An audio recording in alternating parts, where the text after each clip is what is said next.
this year is the second year that E.ON are the lead sponsor of MotoFest. It's something that we're really proud of. It's a real privilege to be part of this. So first of all, just let me say thank you for the opportunity that you've given to us. I also, perhaps sort of more importantly, before I introduce the panel, just want to say a little bit around why this relationship with the city is so important from an E.ON point of view. And that is because we are in a 15-year relationship with the City of Coventry. We are the strategic energy partner for the City of Coventry. And what that means is that we're working together on a master plan to decarbonise the city. And that decarbonisation needs to happen at many, many levels. That starts with how do we produce clean green power in the vicinity of the city? How do we distribute that? How do we use it to produce decarbonised heat to heat residential homes or provide heat into local businesses? And particularly then in terms of why we're here today, how do we use that green power then to drive our transportation around the city and really make that complete next step of fossil fuels onto a fully renewable electric vehicle platform and set of e-mobility solutions. So those are some of the things that we're really excited to be working with the city on. We really see the city as absolutely at the front end of innovation, really leading and developing a blueprint for what's going to be required, right the way across the UK. So again, a real privilege to be part of something that Coventry are pioneering the way forward for us in.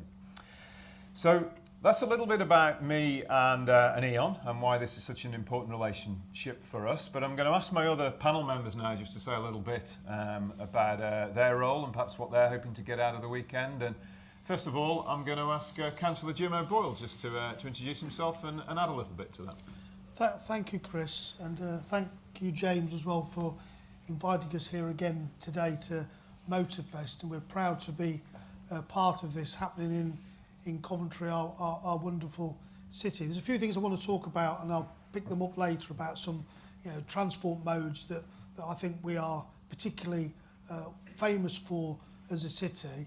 But I just want to pick up the issue that Chris talked about, reference the strategic energy partnership. My role as the Cabinet Member for Jobs, Regeneration and Climate Change I take very, very seriously. And some people sometimes struggle to understand how those three sort of, if you like, strands mix together. But the truth is, the jobs of the future, the regeneration of the future, all has to be sustainable and links very positively and correctly into our climate change agenda. And one of the reasons why we wanted to go into partnership with a strategic energy partner, which is E.ON, after a very long dynamic process where a number of potential partners bid for that, I was really delighted when we were able to announce E.ON as our partner, not least of all because they are one of the biggest energy providers in the country and have got some very innovative solutions as they decarbonise, but they're a Coventry company. They've been here for many years over in Westwood Heath, and it's important that when we talk about the jobs of the future, we talk about the jobs of the future in Coventry, we can demonstrate that. But the second point to make is city councils and politicians generally are very good at making pronouncements about how we're going to go carbon zero and how we're going to get rid of fossil fuels and how we're going to save the climate from climate change. The truth of the matter is, as a local authority, even as government, they can't do it on their own. They need partners, they need the professionals, they need the industry to come forward with those innovative solutions. And I've always said, working with the private sector, particularly in bringing forward these really, really clever and important changes to either our residential sector, our transport sector, which I'll touch on a bit later, our business sector, that is really key in understanding and helping to support that transition and making sure as well, when we transition from fossil to green fuels, that it's a fair transition as well. So we don't leave people behind, we take people with them. And that's a really, really key message I want to get across today. Thanks, Jim. And I think we're going to come back to a couple of those points around how we create skilled green jobs in the future, and also the point around making sure that no sector of society is left behind in that transition really resonates. So thank you, Jim. Right, maybe Amanda, if you could introduce yourself next, if that's okay. Yeah, of course. So, hi, I'm Amanda. I'm a junior mechanical engineer for E.ON Next Veloce Racing. I'm very happy to be on the panel today with my fellow panelists. So I'm very interested in sustainability. So working in electric motorsport, I'm having a blast. And of course, in MotoFest, I'm interested to see how being on the racetrack can be translated into developing cities, developing infrastructure, and how those technologies can be then adapted to commercial use. So yeah, I'm really excited for the conversation. Great, thanks Amanda. And again, another key partnership and relationship from an E.ON point of view, and something that we're really proud to be associated with in terms of the way Veloce and the whole sport is really sort of demonstrating not only the credentials of sustainable racing, but also, you know, how it's bringing through young mechanics, young engineers, and making them part of the future. So really, really great to see. Thanks, Amanda. Okay, Kevin. Thank you, Chris. Good afternoon, everyone. My name is Kevin Vincent from Coventry University. I lead our activities around connected and automated vehicle research, and as well as sort of future cities and transport design. So my interests mainly kind of quite broad rather than deep. So a lot of policy, impact, and strategic direction, engaging with the City Council, where we've had a fantastic relationship with the City Council for many, many years as a living lab, but also with sort of national government and industry bodies and sectors to drive research and innovation in the transport sector.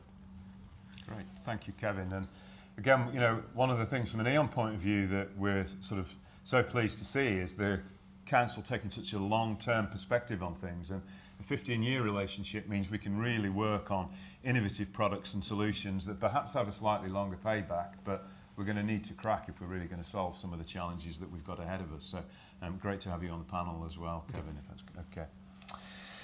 Right, maybe just a few sort of formal words, if that's okay, just to kind of outline sort of headline level what I'm sort of going to drive at from a questions point of view.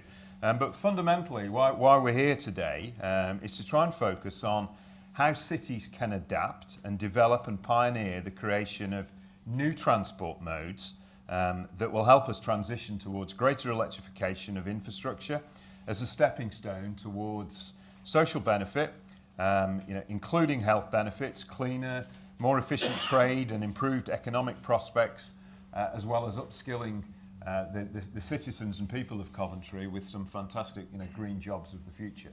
So that's the overarching context of why we're here and what we're going to theme the questions around. So let me get on to some specifics then. And the first question I've got, I'm going to throw your way, Kevin, if that's okay. And I'm sure other colleagues will jump in. But what regulatory and policy changes are needed at central and local government level to support electrification and cities in terms of the automotive transport industry as we make this transition into the new green, environmentally sustainable world? Thank you, Chris. Yeah, that's a very, very deep question. So I would answer that by looking at, there's two ways of looking at it. You can have a blunt instrument, which is, you know, saying, right, there will be no fossil fuel engines by 2035, and that's it. Well, you know, now that says to the industry and to people researching it, oh my word, what do we do and what does it even mean? So that's quite a blunt instrument. I think what we're doing at the moment with the AV bill, which went through Royal Assent last week, is we're looking more at a system of systems approach. So if for those of you unfamiliar with the AV bill, it's the Automated Vehicle Act, and it sets primary legislation around how services for automated vehicles will exist in the future. So why automated vehicles and why not electrification? Well, if you take the systems approach and we assume that automated vehicles will be electric, that's a reasonably fair assumption, then all of a sudden we've got to look at how we flow down secondary legislation into standards and so on and so forth to look at the data that we need to run systems in an optimized fashion. Where do you put your chargers? Do you run in-road charging? What areas of the society need picking up? maybe where bus route 10 runs through the middle of Coventry, it's a 10-year life expectancy from one end of the bus route to the other. So we could then think about, well, is 15-minute cities an idea that we could drive policy through? So where I'm going with this is what we've got is a very interconnected socio-economic and technical economic framework that we need to have sort of headline policy which drives through primary legislation into sort of local needs and requirements. And you can't do that without understanding local needs and requirements. That's vital. Everything needs to be user-centric, because you then get to the point where actually is it carrot or stick, which comes first? And you need that element of carrot to bring people along on the journey.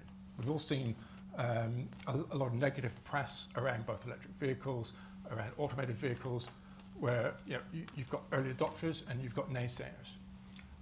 So it's important to get, when the policy comes out, you get that messaging is correct both at a national and local level, so that you bring people along for the ride, and that way you can then enjoy the sort of scale-up opportunities of the technology to realise the benefits in reducing pollution, congestion. These are rough figures because my memory is not what it used to be. But one of my main research areas is safety, and historically the UK has had the safest roads in the world in terms of deaths and killed and seriously injured per billion miles travelled. It's been top 3, top 5 forever. So last data I had was around 1,900 people were killed on the roads in the UK, which it's a lot, and we're moving to Vision Zero. But in London alone, due to dirty air, at the same time, more than 4,000 people died. That kind of brings it into perspective. 4,000 unnecessary deaths due to pollution. So I'll stop there for a minute, otherwise I'm going to go on and on and on. Yeah. But that's the prerogative, that's the imperative that we have for the policy, and it has to flow down. If we take a system of systems approach and look at making it data-centric, we then have the opportunity to create a digital twin. And by that digital twin, we can then start seeing what levers we need to pull to make sure that we provide an equitable, optimized service that provides a better outcome for everyone. Thanks, Kevin. And I think when we spoke over lunch, a number of things struck me. I mean, obviously, this is an area where clearly we literally are looking to bring people along for the ride.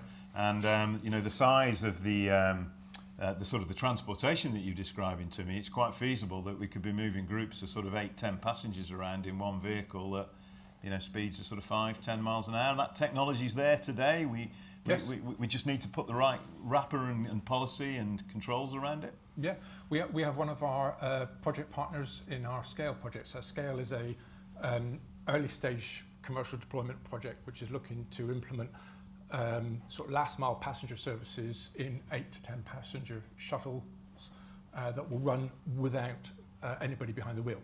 Actually, there won't even be a wheel. There'll be no steering wheel in it.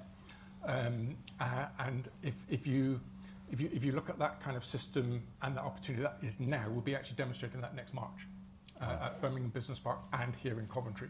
So it's quite a unique project. So that the technology is here now, the framework is required to enable it to be safe, legislated, and an understanding of liability and so on and so forth. Yeah. Thank you, Kevin.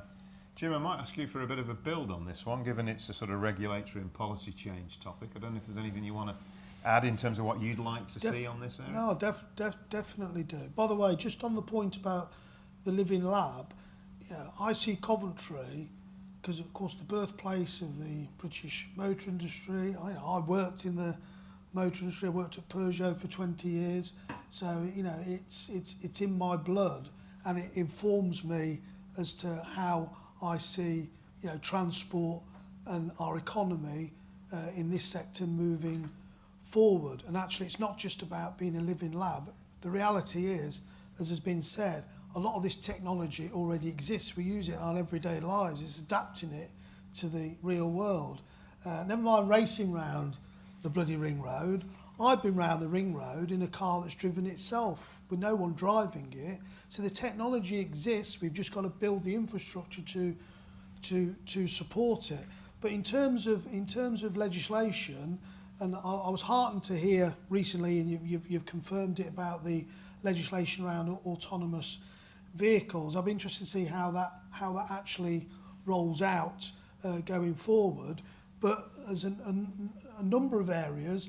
For example, in a town like Coventry, most trips are less than 2 miles. So the question you ask people is, do you actually need to jump in your car and take the car for those 2 miles? Are there alternatives? Well, only if there are alternatives you can use will people do it. So you've got to be able to free it up. One of the things I always say to people is, I'm not in the business, I'm not one of those so-called politicians who will wag his finger and say, you must do this, you must do that, I'm taking this off you, I'm taking that off you, so you have no alternative. I believe if you give people alternatives, if you give people choice, more often than not, they will make the right choice both for them, both for their families, both for the environment and the climate. Our segregated cycle paths haven't taken lanes of traffic out. They might have reduced them slightly, but they haven't taken lanes out because I recognise that we need to give people choice. That then decides, if that takes a few vehicles off the road, we've achieved something positive. But legislation around e-scooters and electric bikes, I wish the government would do something about that, because the illegality we're seeing across our city and across our country is putting people off it. What is a clean, green form of transport, people are getting really agitated about them. And I'm thinking, how is it we're setting up a circumstance that says the public are against something that's actually much cleaner and better for you than a fossil fuel driven car, which I own. The other thing point I make is, we in Coventry have got a project called Coventry Very Light Rail. As James mentioned, it was on display, the vehicle, last year. It's not here this year. It's going through further tests at the moment. But I wish the legislation to improve and to actually speed up our ability to get this on the roads of Coventry and elsewhere, because the amount of people that would take off the roads, the modal shift, the difference that makes in terms of people making choices about how they would travel is absolutely immense. And it's built in this city, it's designed in this city, it's completely unique, it's completely world-beating, and it can create jobs and it can create economic opportunity for our city and for our country. And we've done it here in Coventry, built on our heritage of the automotive sector. Yeah, fantastic. And I think, your point, Jim, about putting the right policy and encouragement in place to enable people to make the change is something that I think we are seeing some green shoots on. I can look at things like the company car policy that E.ON and many other organisations have now, which fundamentally encourage people and make the move to putting electric vehicles in place. I'm fortunate enough to have the opportunity to drive a Jaguar I-Pace myself, which I'm not going to claim is manufactured in Coventry. Chris, you are very well paid. I'm doing quite well. It's a beautiful car, but I think at least it's engineered and designed in in Coventry and the surrounding area. So even if it's built in Austria. We won't talk about where it's manufactured just at the minute. But look, it's creating skilled, meaningful work in our region, and that's what's really important, and it's helping us make that step. So let's move on to the next question. I'm going to come to you again, Jim, because this one builds on some of the points you've already made, really, which is Coventry has a proud history in automotive and manufacturing, and we hope a bright future in all of these things. Can you, and I'll come to other panellists, paint a picture of what a city of the future might look like? Well, building on what I was talking about, autonomous cars, we've been a test bed for autonomous and connected vehicles in our city, upgrading a lot of our infrastructure, our traffic lights and that, in order to be able to put those systems in place in order that all sorts of vehicles can talk to each other. The way I try and put it to people is, I'm not saying everyone should have an autonomous car, but I'll just put this to you.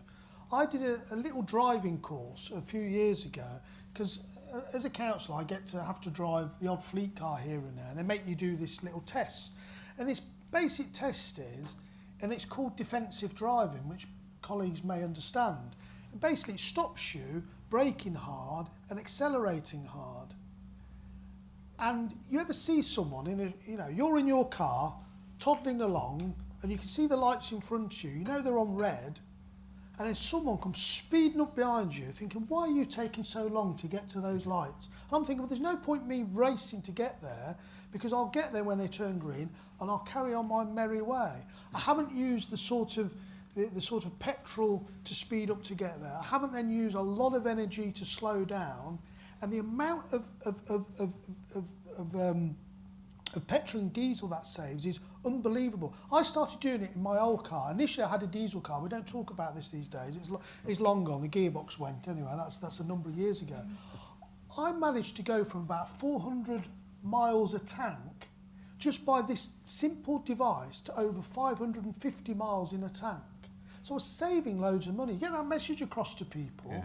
And autonomous and connected vehicles interacting with the world around them, the vehicle can just stream along. Whether it's an electric vehicle in the end or some other version, the amount it saves in emissions is unbelievable.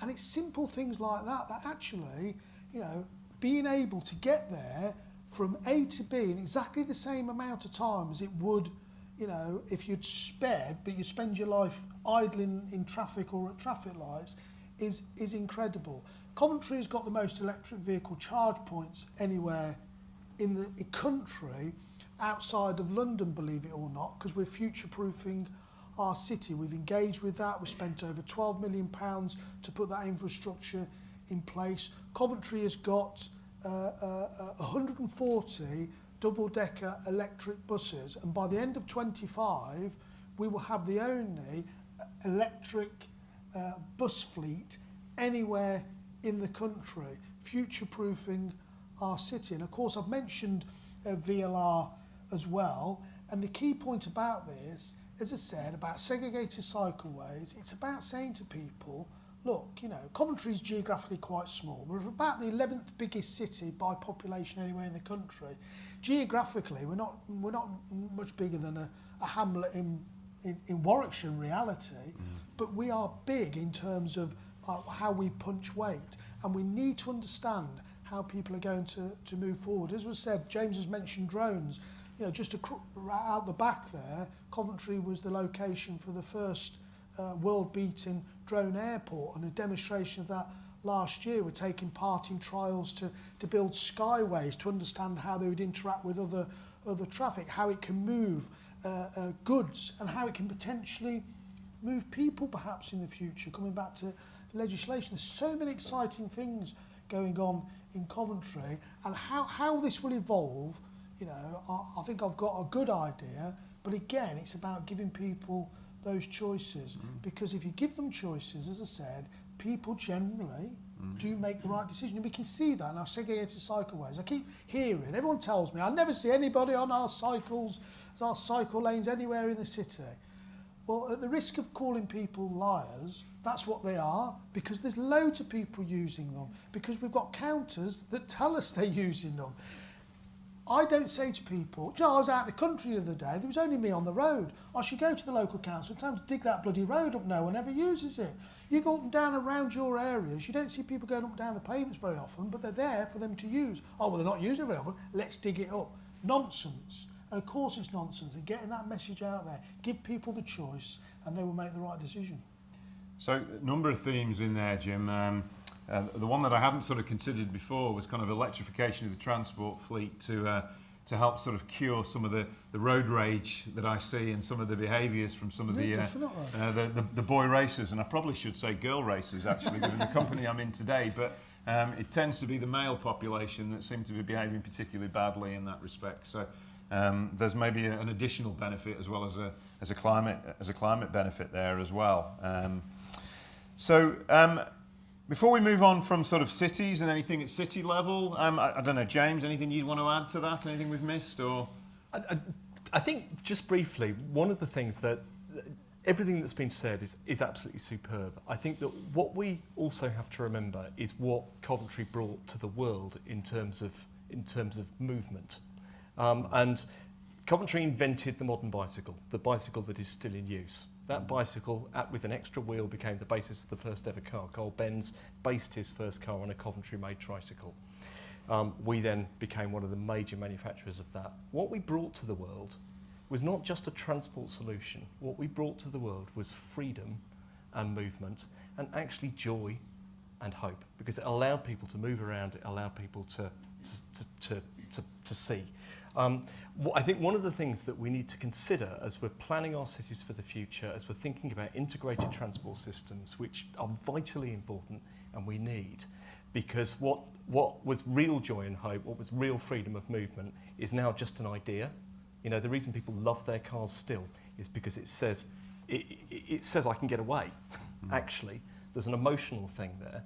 If we understand that and incorporate that into our thinking about the way we plan our cities, the way our cities connect with the countryside, it's really interesting. My daughter in her 20s in London, living in an area with brilliantly connected transport, doesn't use it cycles and uses tube and buses. They work superbly in London.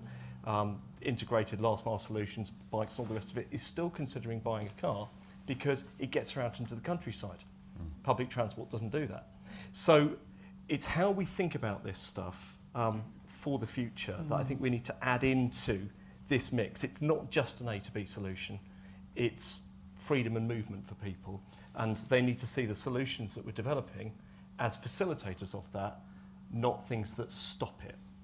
Great, and that's a perfect tee up for the next question that I'm going to come to Amanda on. Sorry, go on. So Kevin, I just wanted to jump in on that if I could.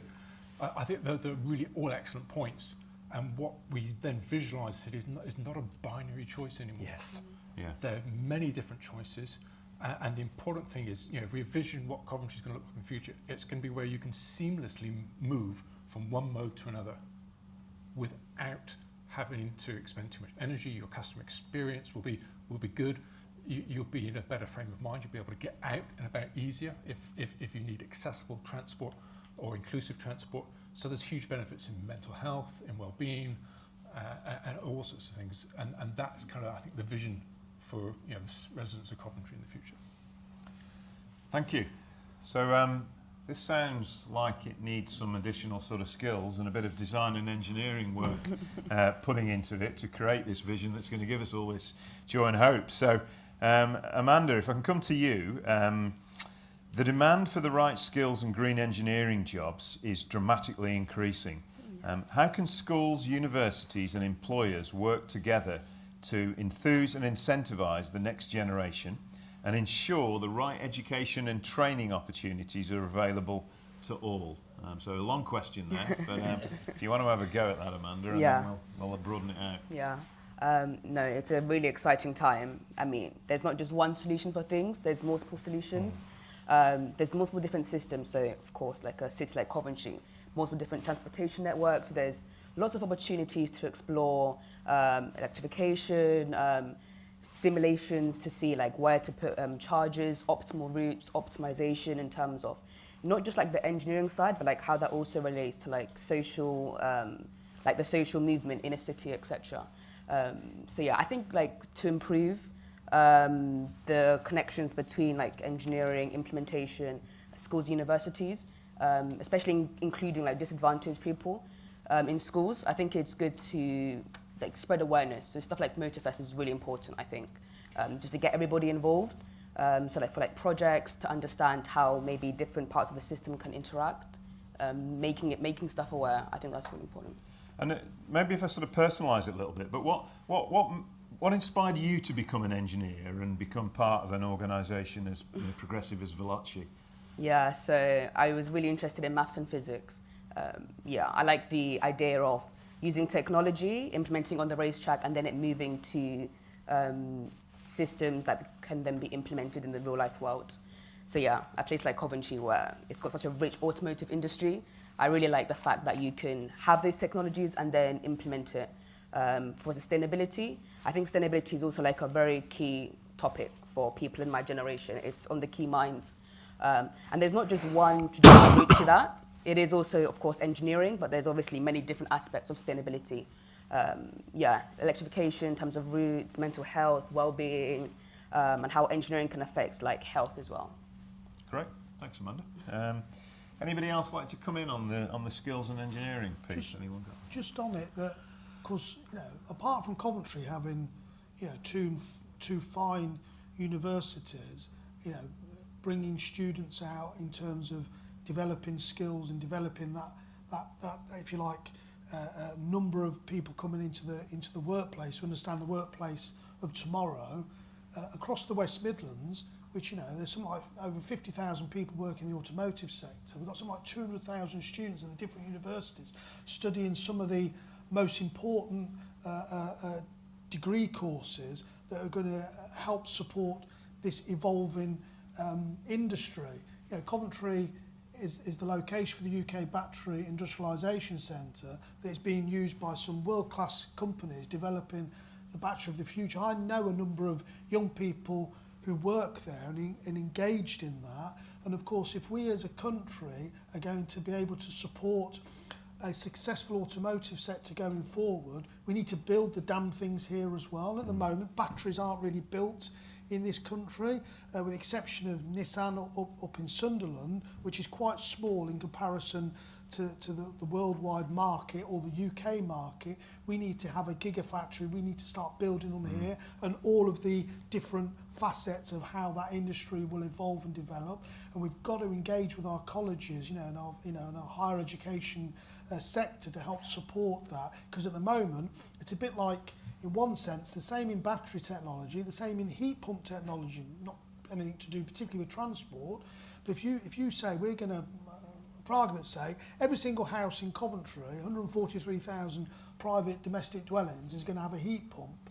As a country, never mind as a city, we couldn't do that because we don't have the skills, we don't have the technology, we don't have the people to do it. So I come back to my point I've made previously about it's very easy for politicians to say we're going to all go net zero. Well, how are you going to do it then? Because you haven't got the people, so we've got to do it now. Do the spade work now and you'll get the benefit very, very quickly. I mean, it's really reassuring, Jim, to hear your level of ambition around technologies like batteries, because the importance of them extends beyond automotive. And, yes, you know, we touched on heat pumps there, but we see it from a whole house energy efficiency solution where we can put solar PV on a residential homes, generate while the sun's shining, capture that in a battery and then feed that back into a heat pump overnight to heat people's property. You know, those sort of systems are a way of decarbonising not just our transportation but our whole environment. So, and you know, clearly shipping those batteries from China can't be the answer. So really good to hear that ambition. Right, I'm going to have one more question for the panel, and then I didn't say at the start, I'm also going to have the opportunity for anyone to ask any questions of the panel. So if you want to think a little bit while I get into the next question, I might open it out to the room for a moment after this. But let me move on to the fourth question, which James, I'm going to send your way as a start point. So, what obstacles are faced by innovators, entrepreneurs, and startups, and how can they be overcome? Are they being overcome? And have you seen any progress in recent years that you'd point to? Thank you. Again, a huge question. There's something innate in us as human beings that is creative. And in fact, we're paradoxes, human beings. We're both creatures of habit and comfort, and we like to do new things. And it's in all of us. And so turning, the challenging bit is turning your ideas into reality. You're sure you've all done it. You thought, well, you know, if you just did this, it would be a thing. You know, it would solve this problem. And, you know, Coventry has got this. The answer to this question is partly look at Coventry's history. You know, James, the Starley family invented the differential, made both wheels on a bicycle the same size and connected them with a chain, and suddenly it was a thing that could be ridden safely. But what you have to do is you have to be somebody that's prepared to put your neck on the line and stick your head out and say, this idea I've got, I'm going to run with and I'm going to make it happen. Britain is a nation of innovators and always has been. What we've also struggled with as a nation historically, and if you look at the history of transport, this is all the way through. You have brilliant engineers who are ultimately frustrated because they're not given the resources they need to realise their ideas. We're seeing this right now in terms of where we started, actually, questions around legislation and that kind of thing. You know, at the moment, we're restricting the birth of technological solutions because legislation is just not moving fast enough to keep up with the rate of innovation. But the other thing is, because things become politicised so quickly, we tend to focus on single solutions without looking at the wider thing. Our future is definitely EV, electric vehicle, but also there are places where that will never work. And so that's why this afternoon we've got a seminar on sustainable fuels, because you have to have fuel solutions that are portable, that can work where you can't get mains power or solar energy. You need all of that. At the moment, in the School of Art and Design at Coventry University, there's amazing thinking being done around the circular economy. One of the biggest barriers to making the way we live sustainable is the amount we consume as individuals. And so if we are making less new stuff and creating jobs in reconditioning stuff, remaking stuff, finding ways that use existing technology in a more sustainable way, you know, drop-in replacements for petrol and diesel, for instance, that burn cleaner, that are more sustainably sourced, is another part of the future solution that isn't being considered at the moment because legislation is channeled in one particular direction. It's really helpful in one place and really unhelpful in another. And so I think it's about removing legislative blockages. It's about giving people freedom to create and then support to realise their ideas, which we're good at where it's politically expedient to be so, and not so good at where people are really sticking their necks out and trying new things. And it's trying to level the playing field a bit. And then also, as Jim talked about, and Colin Knight did in our session this morning, it's about local government, it's about national government creating the infrastructure that will work with the myriad multimodal solutions that will help us move sustainably whilst maintaining the emotional and, you know, kind of mental health benefits that the freedom of movement brings to individuals. Thanks, and I'm going to ask Kevin for a build on this and actually come to Amanda as well on this. I've got a couple of related questions, but you must see people sticking their neck out and the need for that entrepreneurial spirit in innovation. Absolutely. In fact, I'm going to go back in history a little bit. And apologies, I'll tell a little bit of a story because I spent 20 years in industry and I worked for a long time for a company called FFD, Coventry company, set up by Tony Rolt, who was a prisoner of war in Colditz. He designed the Colditz glider for any history buffs out there. After the war, he set up FFD with the support of Harry Ferguson Tractors.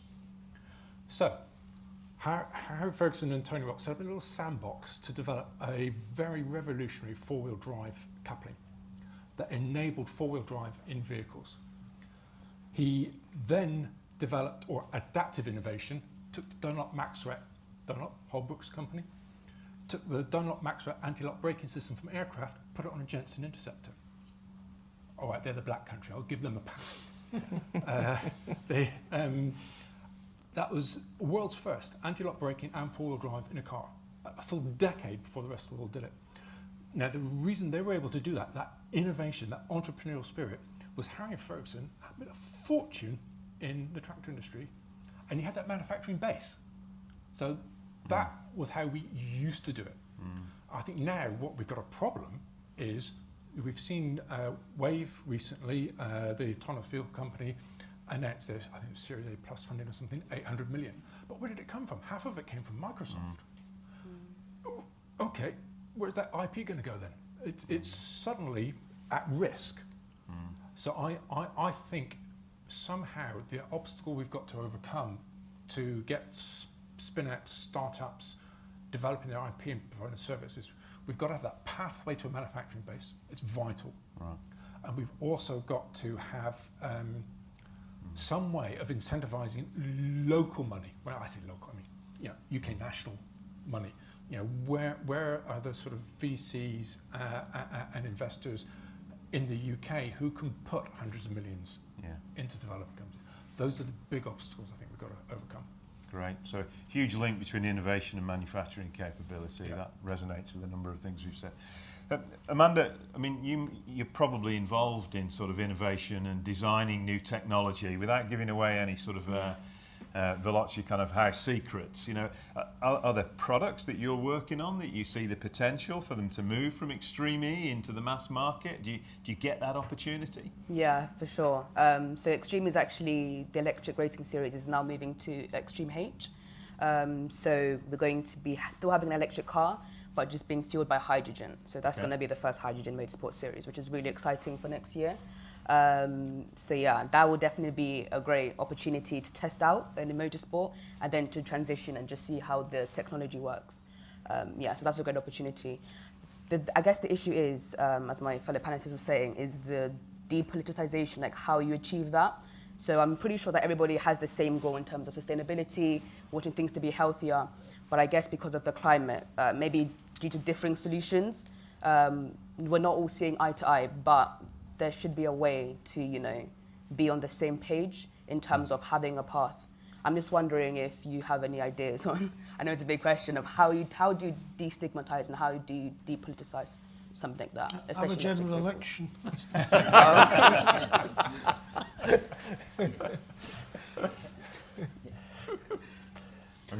That is a massive question. Yeah. The reality is, in the mainstream in this country, I actually believe the majority of people in political parties are on the same page. There are a couple fiddling about at the edges. At the extremes, you've got the climate change deniers.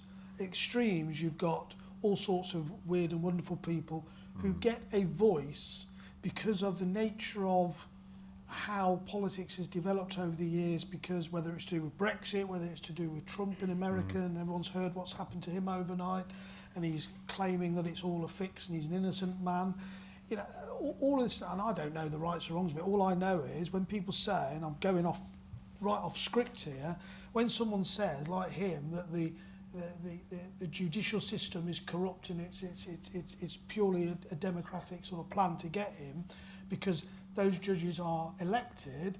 Well, in this country, they're appointed by the government of the day, but no one throws that at them, that they are corrupt and all the rest of it. I think people have to educate themselves. I think we have to do far more early life. At the same time, people of your generation, if I can put it like that, are actually far more clued up about the climate, about what we need to do, than people of my generation. So I think I would take your steer far more than I would do some of the people of my age, who quite frankly are sort of, it's a bit like, dare I say it, NIMBYs. I bought a lovely house in Eastern Green. I got a nice big bloody house in Eastern Green that used to be Greenbelt, but woe betide anybody who builds next to me now on some Greenbelt. I'm not having that. That's wrong. Again, it's about a fair transition. It's about saying to people, we all know this is the right thing to do, but we don't want to disenfranchise you. We don't want to we don't want to sort of take you out of the market. We need you to come along with you. So if for example, I don't know, a car company is moving to electrification, well, how many jobs are we going to need in that area compared to how many we've got now? So what are the alternatives? How do we take them with us? That's what we have to do. When people see that, they become on board with it, and that's the right thing to do. And I use the final analogy. Here's the thing, and we've learned from history, James, learn from history, as you said. What about history in politics? When all the coal mines were closed, everyone knows, it's been widely sort of reported, everyone of a certain age remembers that, it was a hell of an economic shift in how we understood people's lives and people's jobs. And if we're moving now to electrification, we're moving away to fossil fuels, we've got to learn, we can't just throw people on the scrap heap. We've got to take them with us, and we've got to give us an opportunity to do that in a sustainable way going forward. But that will cost. It will cost money, but it doesn't mean to say we do it overnight either. We can't do it by 2030, whatever anyone says. It's not happening. Whether anyone likes it, it's not happening. 2050, we can perhaps go a long way towards it, but we've got to be honest with people. So at least part of the answer is that you need to run for a government position. I think I took from that, as well as doing all your extreme E stuff. So, and I think the other thing, you know, the point was made over. There isn't one technology here that's going to solve all of this, and you're sort of saying, look, you know, electrification is going to be a big part of it, but hydrogen use may be another. Right, great. I can see we've got a few questions coming in, which is fantastic. So we've got a microphone. Just by virtue of proximity to the microphone, let's go to the gentleman in the front with the tie, and then we'll come to the guy in the middle as well, then straight after. It's great to hear what you're saying, and I like what you said about Coventry being ahead. But then you said we've got to wait till 2050 or something. I'll be 6 feet under by then. Why I want it now? Why are you saying 2035? No, Norway are doing it next year. Netherlands are doing it next year. Why are we killing everything off when people want to move on? Right, really good question there on time pressure. Are we moving fast enough? Can we move faster? Is what I'm hearing. Well, we can. What I'm trying to say is, if as a country the government have set targets about 2050. All of the independent climate change analysis say all of the work that's being done, they won't achieve net zero by 2050. I think that's a fact everybody recognises. All I'm saying is, I'm not one of those politicians who will say 2050, and then you say to me, well, how are you going to do it? Have you been to Norway recently? Yeah. But there's the point. But there's the point. Cars That's on the road. that's It's got exactly 2%. It's ridiculous. and that's exactly the point I'm making. We do need to go that quickly. We do need to do that. And what I talk about Coventry is we are leading the way in this, and some of the things we're saying, and we need to get that message out. But of course, getting that message out, because it's Coventry as opposed to London, where is the centre of the universe. So Coventry is just this little place, no one's really interested. Actually, come here, because actually we drove the first industrial revolution in this region. We are driving the new green industrial revolution. And if you get nothing else from this today, get that message out there. I mean, I just add one point around, I think a lot of the technologies exist and they're proven. The bit that we haven't cracked is the commercial bridge to some of these technologies. So, we know that we can put a heat pump in a customer's home and that it works as well as a gas boiler. We know that an electric vehicle works as well as a petrol one. But the cost of these things is still much more. So if you're going to move society along and help everyone decarbonise their homes and help everyone drive an electric vehicle, the cost of these products has to come down. That's happening because of the volume, and there probably needs to be some financial support. Or the alternative is there's some penalty on continuing to use the fossil fuel products. Now, I think those things are going into policy. Just the final point, because E.ON, we're ahead of the game. 15 years since you put my electric charger of the electric car in my garage. Oh, I'm pleased to hear 15 that. years back. Yeah, pleased to hear You're that. on the ball. Yeah. And why have you not expanded? So beat everybody else. I still don't understand it. Yeah, well, we're certainly looking to build on what we were doing 15 years ago. And, the uptake in these things is coming. It's pretty significant. But I think your challenge is a fair one. We need to move faster. Kevin?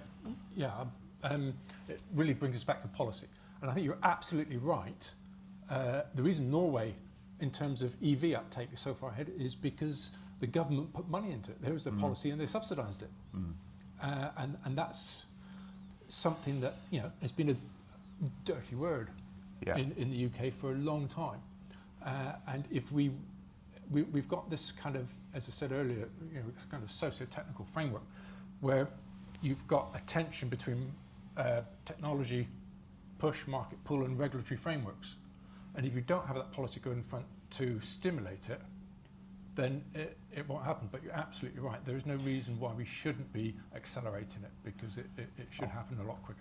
I'll come to the gentleman in the middle. I mean, I think just the other point on policy that we do lobby very, very significantly for is if you look at the way certain levies are collected today in terms of gas and electricity, a lot of those levies sit on the electricity bill of residential customers. And we fundamentally believe that's the wrong place. We've got to move some of those levies and taxation over onto the gas bill. And that will incentivise people to use clean electricity to power their homes and drive their cars. So that's one way forward. Right, sorry to the man in the gentleman. Do you want to say your name? So I didn't get the opportunity to do that. Sorry, just say who you are, where you're from. Todd Williams, I'm a Coventry resident. I thank you very much. I really like a lot of what's been said today, especially the stuff around choices. And the reason I came here today was to hear about how the the strategic energy partnership between Coventry and E.ON might give us, the residents of Coventry, more choices, more opportunities to participate in the transition. Yeah.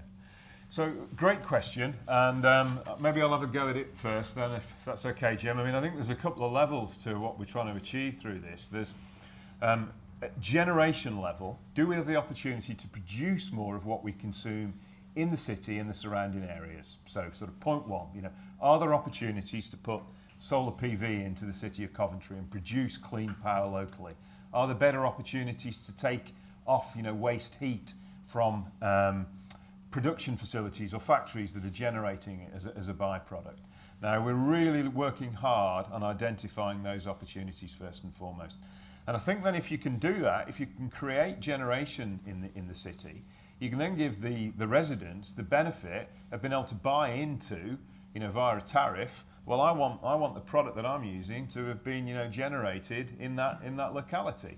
And if then there's a financial benefit of that, take that financial benefit. And for sure, we know there is a security of supply benefit of that. We all, saw the exposure we have to the world commodity wholesale markets only 18 months, 2 years ago when the Ukraine situation exploded. So, there's many compelling reasons to get this right. And ultimately, this has to result in the end consumer having confidence that they're getting a green product, that the cost is, coming down, it's affordable, and that there's a level of security around it. And that's what we're aiming for in the partnership. Now, there's many levels to get there, but Jim. And I suppose, by the way, I do like your Coventry accent, I must say. That's very impressive. I always thought I was from Coventry, what do I know? But look, the key point is 15 years of a partnership to come up with projects and ideas that no one's thought of yet. We've just been talking about all these innovative ideas and entrepreneurs and how they bring things forward, how they then, commercialise those ideas into reality. And as a local authority, we've got lots of land, we've got lots of property. We want to use that to potentially support, the decarbonisation of the heating systems of the energy market. For example, we've got plans for a solar farm in the city. It's not without its challenges, but we will get there, and that will benefit the end user at the end of the day. All of our electric charge points, we've done deals with different companies. There's more to come, so we can get in early to the market and make those if you like, deals in order to support our residents, so that when a resident comes to say, do you know what about if I buy a car? So I was talking to someone the other day, salary sacrifice. Listen to this one from the council. This is a bloody good one. As a council, I don't have access to this. I wish I did. I was with a council officer the other day, and he's got this lovely Audi. I mean, it was lovely. It's better than the mayor's car. It's really nice, right? And it's all electric, beautiful. I said, how many miles do you get out of a full charge on this? And he said, well, it says, it's advertised 310 miles, but, with, all the electrics on all at once, probably on average 270, 280. I said, well, okay, that's still pretty good. Mm-hmm. This wasn't a small car, it's a big bloody thing, right? 4x4. And I said, well, how much does it cost you to charge it overnight? Because you charge it at home, And he said, about £7. I said, £7 to do 270 miles? We're already giving people those opportunities. We need to stretch that out to our wider people, wider residents. And if we've got 2,000 electric charge points in the city, we'll have even more by the end of next year, and we keep on doing it. That will help to support the transition. But I accept, as has been said, electric. If you go to the car showroom today and you have a look at a petrol car and look at an electric car, face value, we know which one's more expensive than the other. And we've got to do better deals with them as well about that. That's another thing, because they've got to be incentivised in order to help support that. And quite the transition, it didn't help, some time ago when the government decided that 2030 was no longer the cut-off date, it'd be 2035, because that has held us back a bit, I think. And I don't think that was helpful. But we in Coventry are going to crack on. But how did you get here today anyway? Walked. You walked. Just over the hill. over the hill. I'm going to say, I was going to say he come by horse. That's what I was going to say. My apologies, anyway. So, Yeah, no, okay. I own part of an energy co-op, Gotcha. and so I'm keen to be directly involved Okay. in things around here. There's policy barriers around PV on the house, policy Yeah. barriers around a heat pump on my house. Yeah. On my house. The technology, I'm a firm believer in the current, even just the current technology. Yeah. Just, you know, as the gentleman was saying, I've been trying for 3-4 years to get a heat pump. I want to go. Yeah. I'd love to see this partnership move towards a place where there could be potentially direct involvement, Yeah. whether that's group buying schemes, whatever. However it works, that it adds more direct choices for residents to be involved. Well, look, we'd love to talk to you. There's a few colleagues here. I can see sort of Philip nodding his head, who's on the end of the row, and we're really keen to be involved with the local community. That's a big part of the reason we're in this partnership, is to, you know, make sure that we're connecting locally. So great that you're sort of speaking up, and we'll take that chance. So, and I think, Jim, you know, the £7 a car charge overnight, sounds like that customer is already on the E.ON Next Drive tariff. So I'm really reassured by that. We just need to get the car manufactured in Coventry, and then we'll have the complete end-to-end circular economy in place then. So that'll be a nice objective. So we're pretty much bang on time. So I think I'm going to have to wrap us up there. Just wanted to say a huge thank you to the panel. It's been a fantastic conversation to be part of, a huge amount of expertise, great way to kick the weekend off.